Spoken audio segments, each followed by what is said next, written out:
Morning from a sunny Cambridge. I'm really delighted to be able to talk to you this morning, and I'm very sorry I'm not able to come to Uganda to talk to you directly, but hopefully in the future I'll be able to do that. So this morning I'd like to share with you some of the slides that Dr. Najuma and I have talked about to share with you the work that we're doing here in Cambridge with school-university partnerships. And I'm going to go and walk down to the front of our lecture theatre, and you'll focus on the slide rather than looking at me. But I'm very pleased to be able to share this work with you this morning. Okay, so I want to talk to you about why we think school-university partnerships are very powerful mechanisms for changing teaching practice. And I've called my presentation Building Social Capital in Teacher Education Through University School Partnerships. And this has been the focus of my research recently. Before we do that though, I'd just like to show you some images of the Faculty of Education here in Cambridge. We have a worldwide network of schools and other universities that we work with, and we will be delighted to welcome you here anytime at all. And here are just a range of images of the sort of things that we do here in Cambridge. So we work with schools. This is a visit here from a school in London, and these children here are all from Somalia, now living in London. We have work in Afghanistan and Kazakhstan, and we work very much with schools. So we are an international university, and we're delighted now to make links with your university in Uganda. Here is an image of Dr. Najuma when she visited Cambridge last year.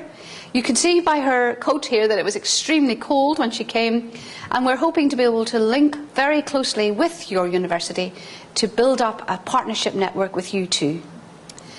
The basis on which our programme is set on is that teaching is about things in your head, things to do with being practical, and also feelings. So we believe that a good teacher knows about subject and knows about children and knows how to teach their subject, but they also know how to take their subject and make it accessible to all of the learners that they come into contact with. But that it's an emotional and a feeling occupation as well, where you need to connect with the learners in your classroom. So that, if you like, is a philosophical basis on which our programme is built. We believe then that learning is not just about learning facts and in your head. But it's also about how you feel about yourself as a learner, as well as what you have and what you learn in your head. But it's also very much about interacting socially, and that's the basis of how our partnership actually works. Our teacher development programme is based on the view that learning is a collaborative activity. So learning in classrooms is a collaborative activity. Learning with a group of other professional teachers is also a collaborative activity. So ways of making those collaborations happen more frequently is the basis on which our programme is based. So we believe that the key driver for bringing about change is through coaching and mentoring, and that the training process is actually facilitated in schools through coaching and through mentoring. And the key ways of working are about analysing practice, reflecting on practice, and carrying out changes. I want to just explain a bit more about how our programme actually goes about coaching and mentoring. So a good coach then believes in the potential of the people that they work with. And here is a nice quote from Goldman from 2002.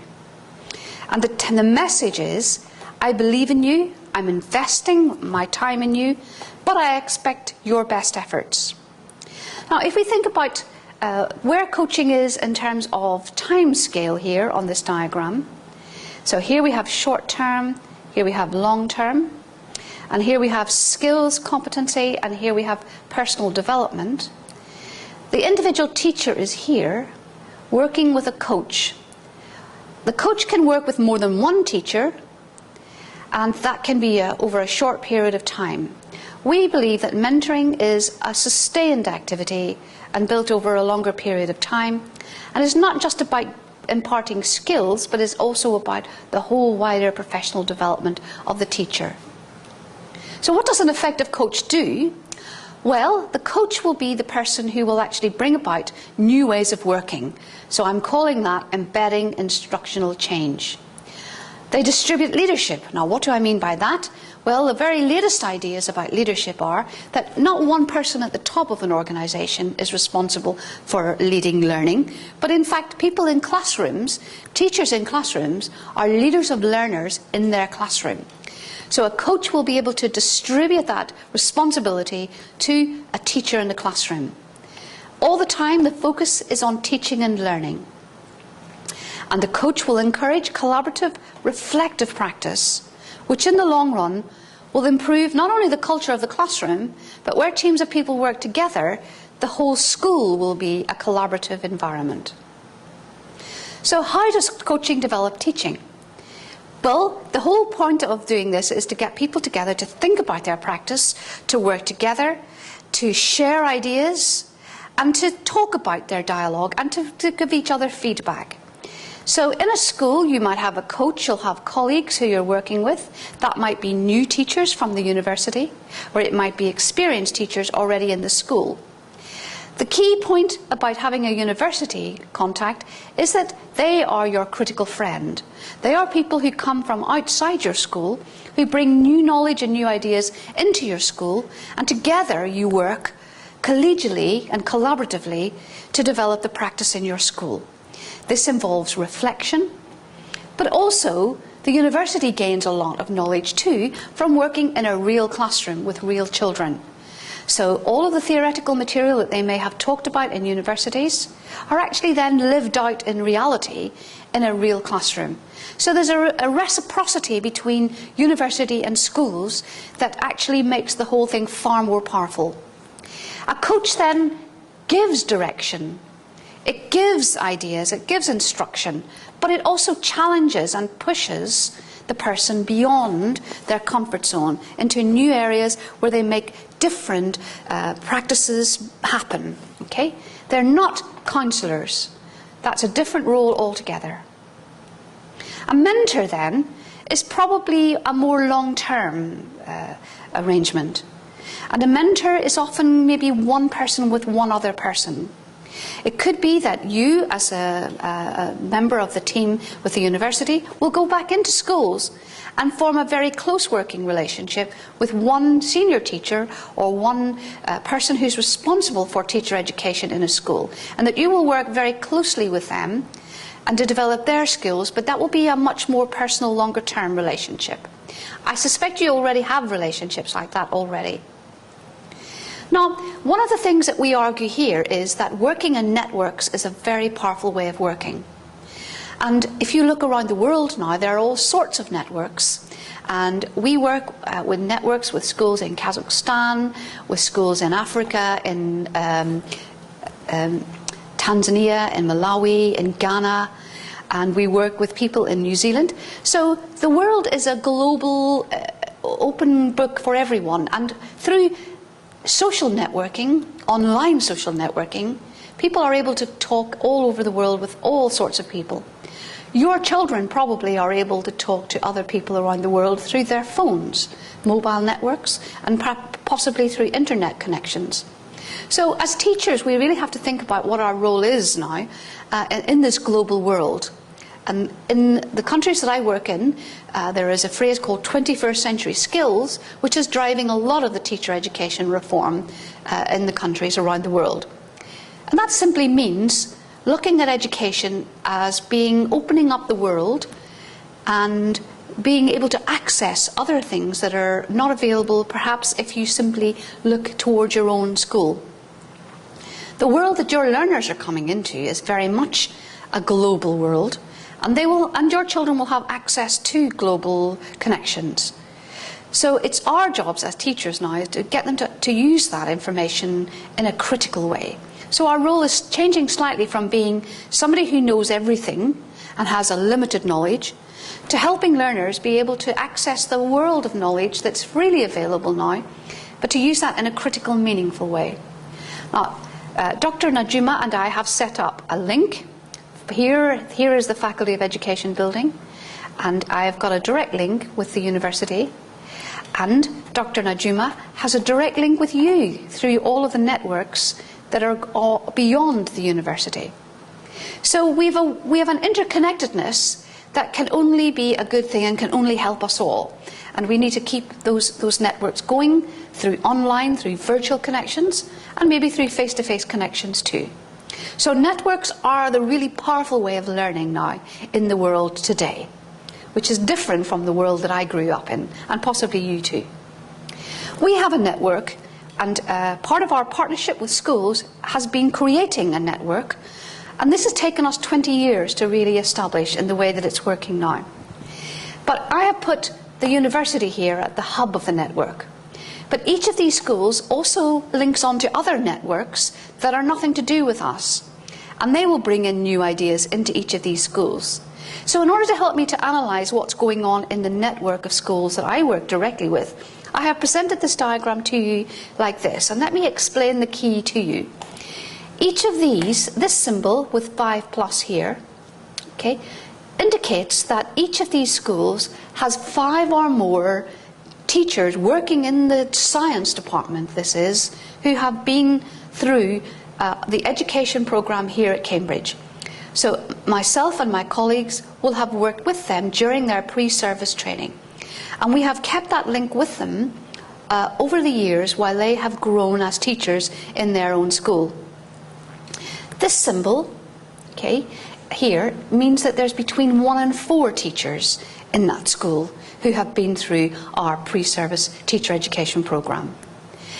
One of our developments, probably in the last 5 years, is to build in a second year's master's programme where our students come back to us and complete their master's, focusing on research in their own classrooms. And this symbol shows you where there are a master's student, at least one master's student, who has got detailed knowledge of research methods, who can then lead learning and lead research in that school. This symbol here indicates a school where one of the team in the science department comes into the university and contributes to our lectureship programme, to our workshops, to our mentor programme. And this has taken 20 years to develop.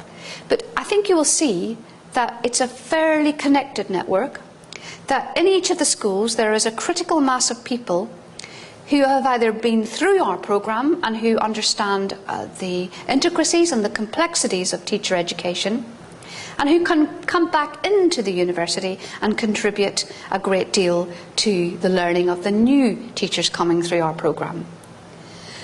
This is a real strength, and external evaluators who come in and look at our course have said that what we have here is a very strong partnership and a very strong environment for young teachers to learn how to become teachers.